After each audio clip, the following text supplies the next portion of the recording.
Removing the drums and toner cartridges on a Toshiba machine is super simple to do. First thing, just open up the front panel of the machine. The toners will just slide out, and they are the ones that are on the top here, okay? So I'm going to remove those. As you can see, they do produce a lot of dust here when you take them out, and what I like to do is get a little vacuum and just and suck that up just so it's nice and clean, and it's not going to spill all over the place like you see it has here. But next is the drum units, or the imaging units, which are these four down here, okay? They each color has its own imaging unit, and what you want to be careful about these, with these, is the fact that they are light sensitive. So if you are in a very brightly lit place, once you take these out, you'll probably want to cover them up, and you can do so with just a large piece of paper or a cloth of some sort. So now, one other thing you want to watch out for is that these may be secured by a previous technician to the actual machine, and you may not be able to just slide them out right away. They may be stuck.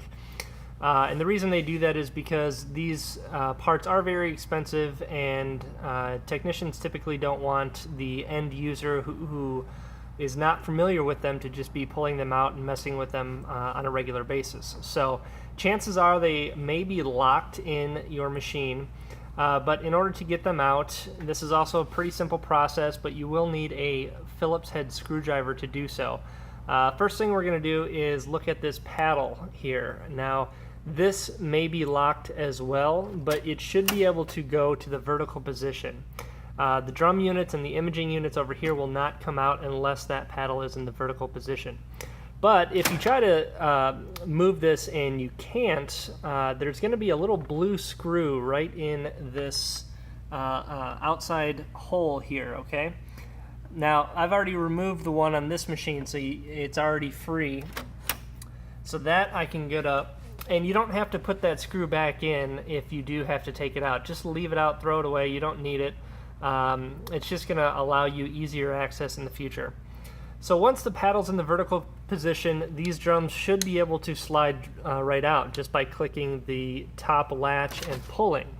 Now, again, as I mentioned, these may also be attached to the machine, and they are attached by also one screw per drum unit.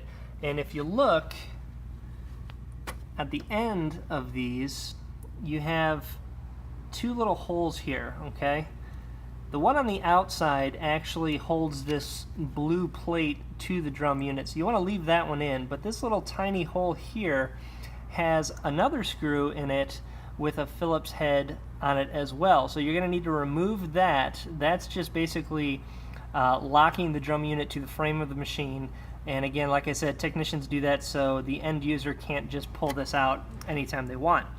So you can remove those. You don't need them. You can throw those away as well if you wish, or if you want to protect your machine from other people who may be working on it, go ahead and put those back in after we get through the process.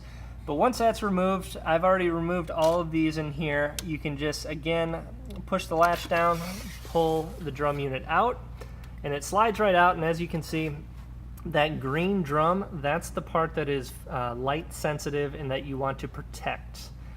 So that's a quick and easy explanation on how to get the toner cartridges and the drum units out.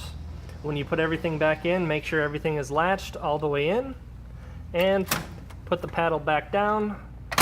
If that front door doesn't close, you've done something wrong, so go back in, double check everything's in there properly, and you should be good. Thanks for watching.